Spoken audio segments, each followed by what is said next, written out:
Alright, what Bitcoin should you invest? The answer is complicated and yes. But you can hear that from me.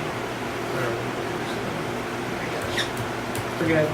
Okay. Alright, Just kind of overview we're going to go over. yeah. What is money? What is Bitcoin?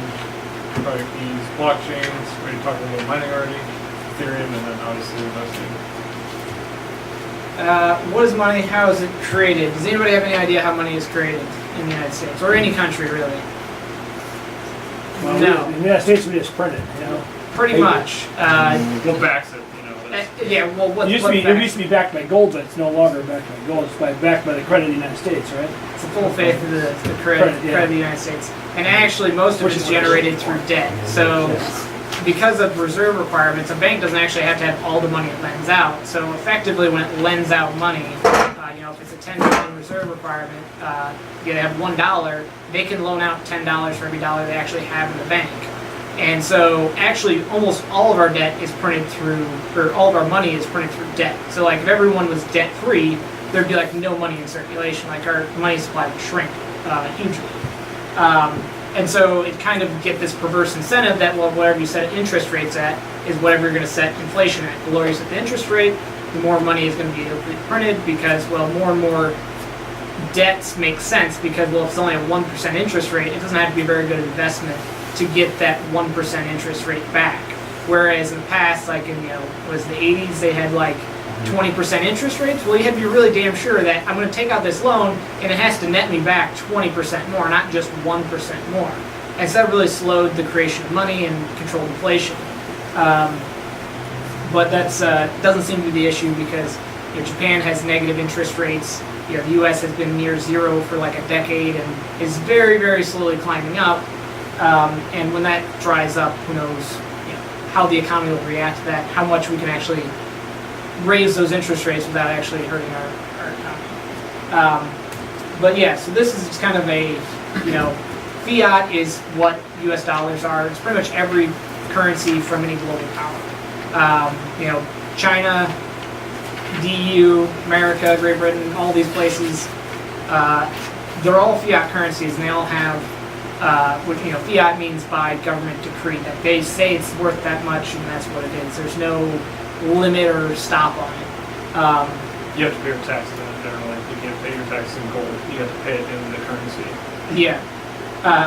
So they're all kind of in the same bucket that, well, the only way they get out of the debt to GDP issue that they're issuing more debt than their GDP can sustain, well, they just print more money and that's one way out of it. So we'll just kind of go through the chart here.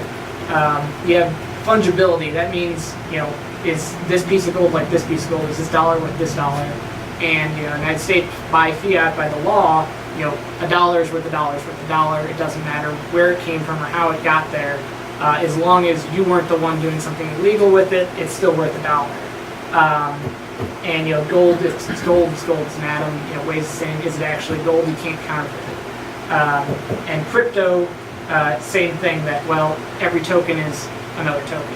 However, this is potentially high. This, I would almost disagree that depending on what you're buying, it's only like moderately fungible. Because with Bitcoin, the way the transactions are recorded, it's a public ledger. So every transaction, you can see the transaction before it, until you go all the way back to where it's minted.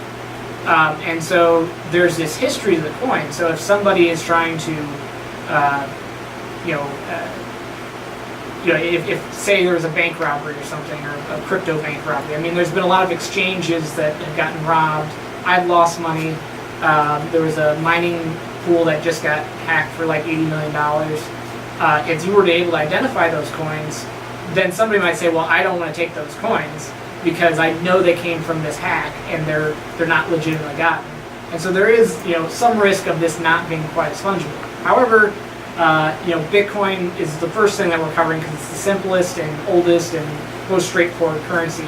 There are other currencies that are like Monero or Zcash, and there's other currencies that are looking to update their software to add more privacy features, including Bitcoin, where you won't be able to tell who's sending where from what or how much to do. So it's a problem for now for some currencies, but it has the potential to be very high and even better than fiat and gold, even, because it's not physical and you can encrypt it's just a string of bits you're sending over the wire. So it could be extremely, extremely fungible and private. Non-consumable, gold, you can take it out on your yacht and then, accidentally sink and then claim insurance in the Caribbean somewhere. It could be consumable in that way.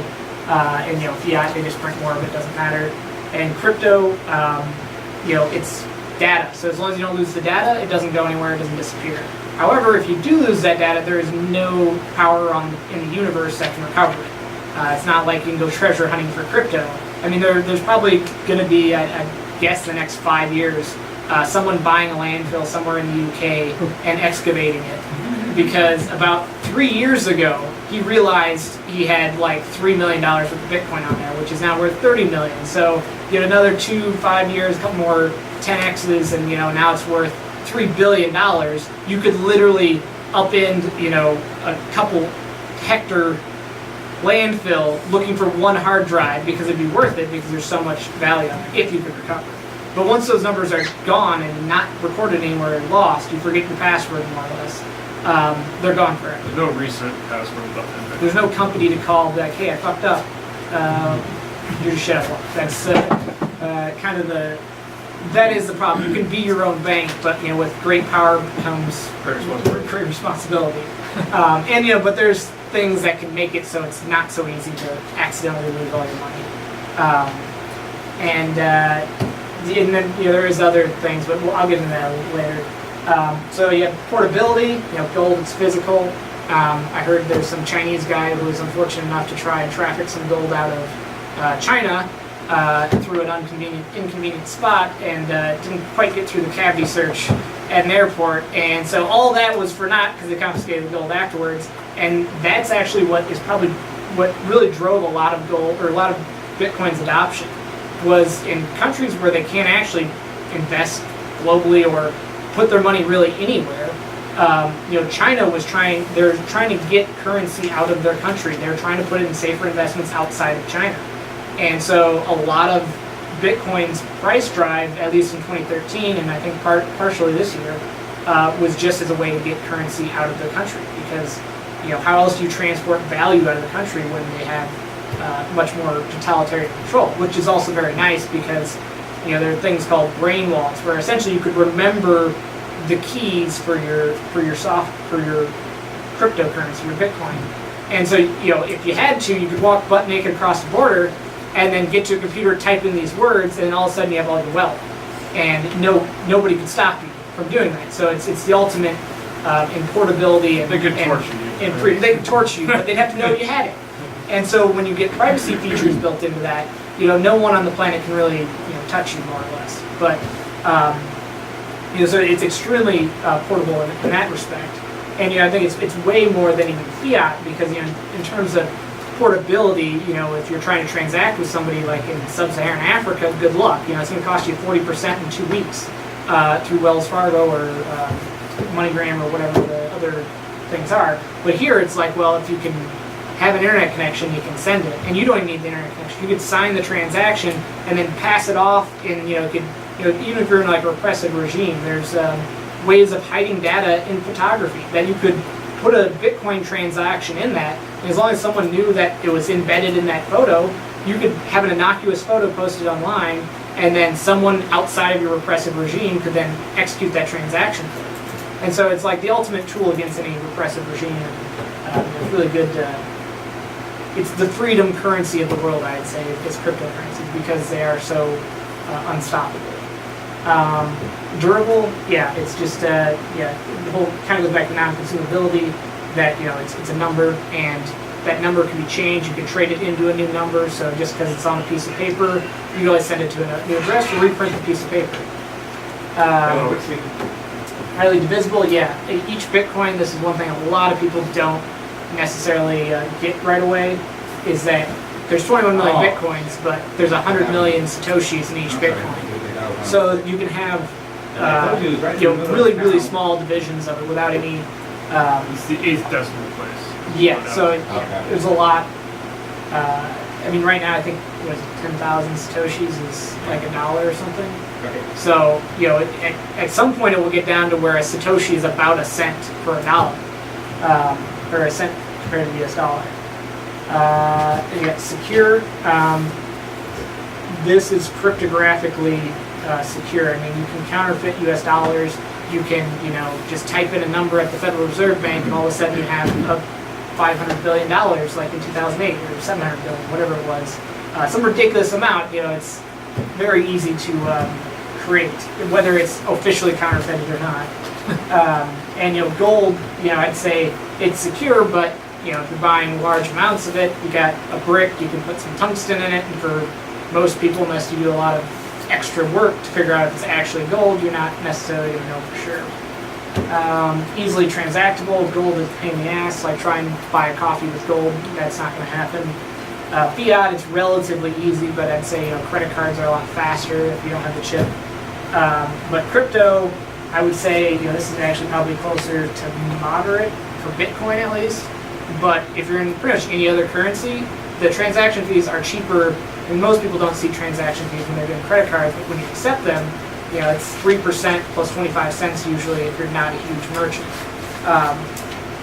So 3 years ago you could do a Bitcoin transaction for like 3 cents, and you'd have for sure like 100% finality within 60 minutes, or you can just accept it at 0 confirmations instantly and have pretty good assurances that it's actually going to go through.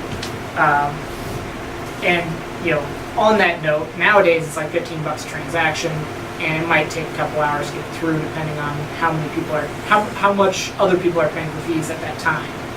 So, it changes with time because these decentralized systems are not nearly as scalable as like PayPal or Visa or any of these larger systems. So They're working on a lot of other solutions to Yeah. try to bring the transaction fee down, but it's a very hard problem to solve, so it's going to take a little time. Yeah, there's some second layer scaling solutions that will bring it down so it's instantly and irreversibly done, and it will cost you fractions of a penny to transact. So, again, some of these things are kind of limited based on where we're at in time, but in the future, these problems are fixable with crypto. So even though these say high, that's what they'll eventually be. Scarce, crypto is so much better than everything else because Federal Reserve, press a button, there goes $1 trillion. Gold, a lot of people don't realize, they can't make any more of it. Well, 2 things. There's asteroids, which you bring one football-sized asteroid back and you've doubled gold supply in the world. And also, there's a lot of very large mining companies that know exactly how much it costs to pull gold out of the ground, so when gold goes up, they can just mine more gold out. And they can make money and the price stabilizes because you have a supply meeting demand.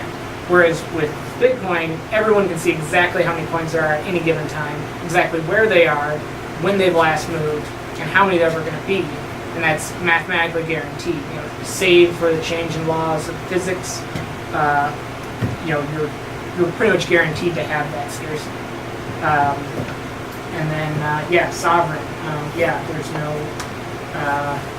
no issuer, there's no company, there's no one behind it, no one even knows who made the thing. That was Bitcoin. At least Bitcoin, yeah.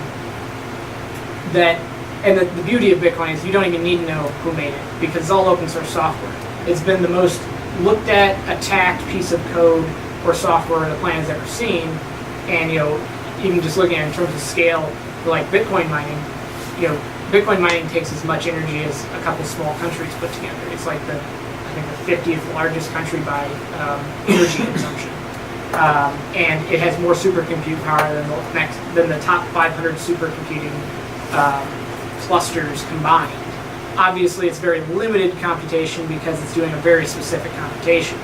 But the fact that if all of the world's superpowers and supercomputers tried to attack the Bitcoin network, it wouldn't be able to do anything about it because there's just so much more hashing power in the proof of work that is already in the Bitcoin miners that it's pretty much indestructible in that sense. And then decentralized, there's anyone can boot up a miner and contribute to the network. That might not be profitable, but there's millions of these people doing it all over the world. I mean, large mining operations on every continent on the planet. I mean, most of them in North America is up in like Washington, where they have a bunch of hydro dams, so you can get relatively cheap.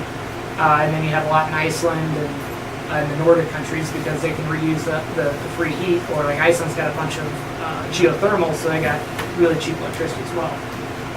And last one is smart, which is programmable. And Bitcoin, not the most programmable, but you can still have it, even the simple things are pretty easy to do at least. So you would have a 2 of 3. So, if you want to be a little bit more secure, you'd be carrying one key with you, but then you might store another one in a safety deposit box, and one in your house. So you get robbed, well, they took your one key, you just have to go to your safety deposit box and get the one from your house, and now you can spend your money. It's like a really, really simple. But they can't because they only have one of the keys and it takes 2 or 3. So yeah, and you'd also set up so you run companies where these people are authorized, so it's a 1 of 5 or something, that any one of these people can spend these funds or something like that. And so there's a lot of programmability that can be built on top of Bitcoin, or Bitcoin and really a lot of the other cryptocurrencies are much more programmable. So really the sky's the limit. You can start creating distributed autonomous organizations where there is no actual legal company. It's just an incentive system that people contribute to voluntarily because it rewards them. That's some really far out stuff, but it's getting there. But the basics of Bitcoin is it's like cash. You send the transaction, there's no getting it back unless they're going to give it back to you. I'm sorry. Yeah, and it's not like credit cards where it's a pull. If they got that number, they can charge whatever. Bitcoin is push. So you push your payment to somebody, and unless you want to push that payment, there's no way that payment's going through, or unless they steal it from you. But and it's also like cash in that wherever it resides, it is stealable. So you store it on your computer, it can get stolen, just like if you had digital cash on your computer. I don't know. It's exactly like that. However, you can encrypt it. So there are layers that, it's like having cash, but it's only valid if you type in your password first. So there are some other layers of security you can put on there. It's like gold's limited supply. Currently, like I was saying, the privacy, before you have this ledger where every transaction is going between these public addresses. And so while you can see where the money is going hop to hop, you don't necessarily know who that hop belongs to. So if someone were able to figure out, okay, who is that address at, then they can go and look, okay, who did you transact with, and they figure out everyone else. So it's pseudonymous right now, but there are lots of companies out there that are working for compliance agencies trying to track down people that are trying to use it for various purposes, and they can unwind some of that pseudonymity. So it's not really that anonymous yet. And like I was saying, it's like cash, it's those private keys. It's essentially a string of numbers. And the beauty of it is you can print your own money and not get in trouble. And you can print copies of it, but it doesn't multiply your balance, unfortunately. But your public key, your Bitcoin address, here's your public key. You can load money into this, and then your private key would be stored on this side of it if you're doing a paper wallet. There's hardware wallets and stuff that are just like little USB keys that are cryptographically secure and a lot more convenient than doing a paper wallet. But if you're buying this and then I'm going to buy it and forget about it for 5 years, paper wallets are great because you're probably never going to move the things. But the private key is just this string of numbers. So you could scan this right now, but I already spent the money off of this, and it's also encrypted. So even though you get access to this, unless you knew the password, you wouldn't be able to actually spend it on it. But yeah, it's just this string of numbers. That's all your Bitcoin holdings is, and that's as physical as it's ever going to get, is you printing it out. So that's whoever has that has your money. If you don't have that, it means you don't have your money, because and it's like on an exchange, for example. Yeah. You might have a balance that shows your balance on your account, but that's just what they're telling you. You don't actually. If you don't hold your private keys, you don't hold your money. And I've lost a lot of Bitcoin on an exchange before, Mt. Gox, back in 2013. And I would highly, highly, highly recommend you never leave more on there than you're willing to lose, because it will get lost. There's probably been a half a dozen exchange hacks in the last 3 or 4 years, I mean, Mt. Gox was the largest. I mean, now it's worth, tens of billions of dollars, the amount that they stole. And yeah, so if you don't actually have that private key and hold it yourself, you don't actually own it because someone else is in custodianship of it. It's just like someone robbed the bank and they took the money, it's gone, and it's not federally insured anymore.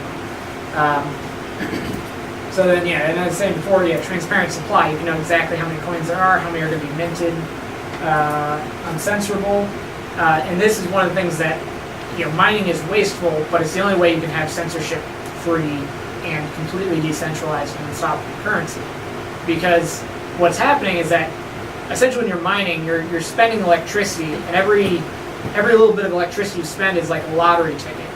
And every 10 minutes, someone in the world with a miner is going to win. The more miners you got, the more lottery tickets you have, but the more energy you're spending also. But the fact that anyone can do that algorithm anywhere means that no one can lock anyone else out from winning that lottery. And that lottery essentially gives you leadership of the entire global blockchain. That you get to say, as long as you're conforming to what everyone else says is the protocol, whatever you say is now the transaction history of Bitcoin.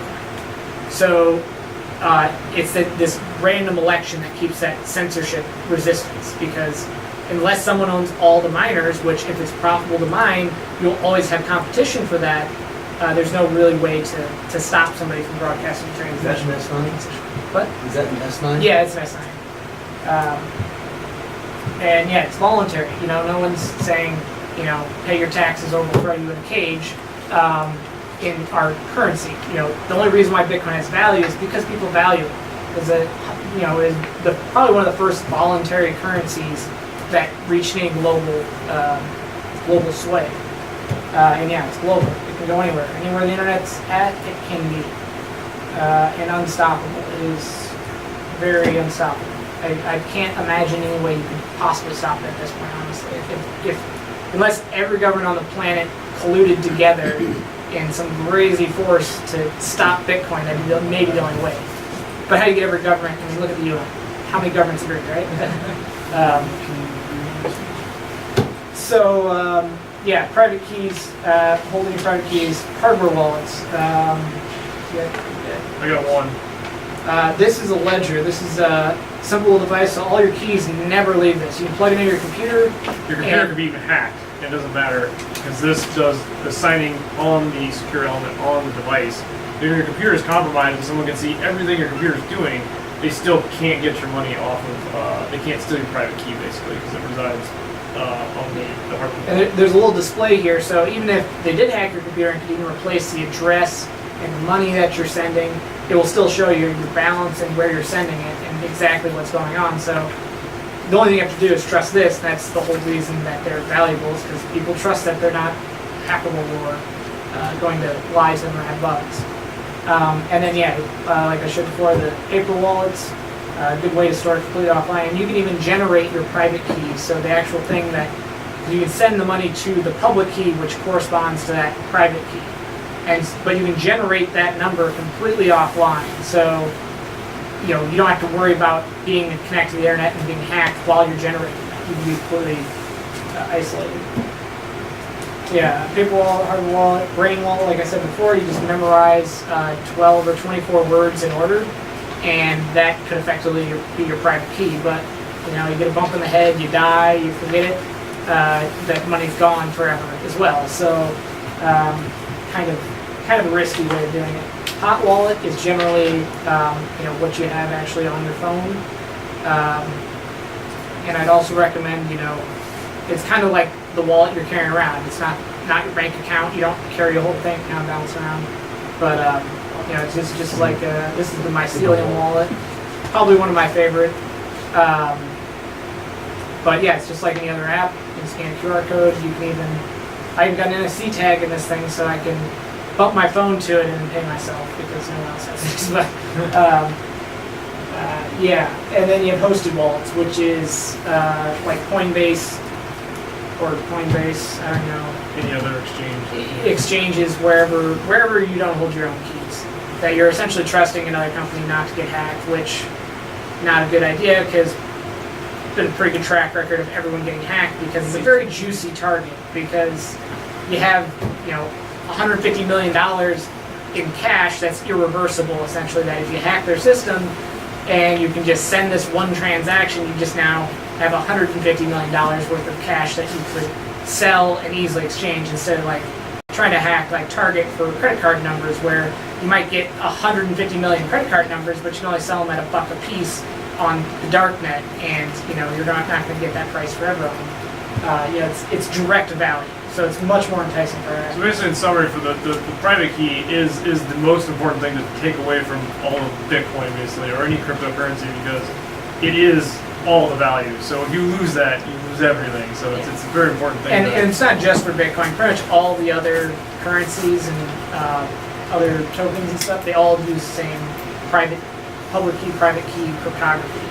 And so they all have the same feature of don't lose your private key because it's your money. And so like even a hardware wallet, you still have a backup of your hardware wallet on a piece of paper. So most all the time, your private keys will always end up on a paper wallet, more or less, or written on paper. But you could always encrypt that or save it somewhere else. Or split up the words and give only certain words to certain people. That way, any one person has buried in the backyard. Hiding in your mattress. Blockchains. This is highly technical stuff. We'll probably go through this pretty quick. It's like I say, all the transactions are recorded. So when they're issued, it's just a ledger. You can see this money goes here, that money's going here. That's the whole thing. Everyone has copies, so no one can spend money twice. Blockchains consist of blocks, and that's what I was saying with the whole uncensorability, that when a block is completed when someone wins that lottery. And that lottery is essentially, it's algorithmically determined, but it's fair, and you know that money isn't going to be printed too quickly with it. And so whenever someone wins that lottery, they say, okay, here's all the transactions that I saw, this is the new history, and then everyone said, yep, that looks like a valid block, and then everyone starts on a new problem, and then about 10 minutes later, someone else finds another block, and that's added to it. And put a long chain, they call it a blockchain. Yeah. Blockchain. It's really just, I almost say it's like the first time we've had real history in the world. Like, history is always written by the victors, but this history can never be changed. It's immutable. There's no, once it's in there, there's no going back. There's no amount of energy there is a amount of energy, but a stupendous amount of energy to try and rewrite all that. That once it's in there, it's a solid thing. And that's how you make sure things aren't double spent. This is getting kind of more technical stuff, proof of work, proof of stake. More or less how they secure it to make sure that no one can just rewrite history to make it different, basically, is the gist of this. Yeah.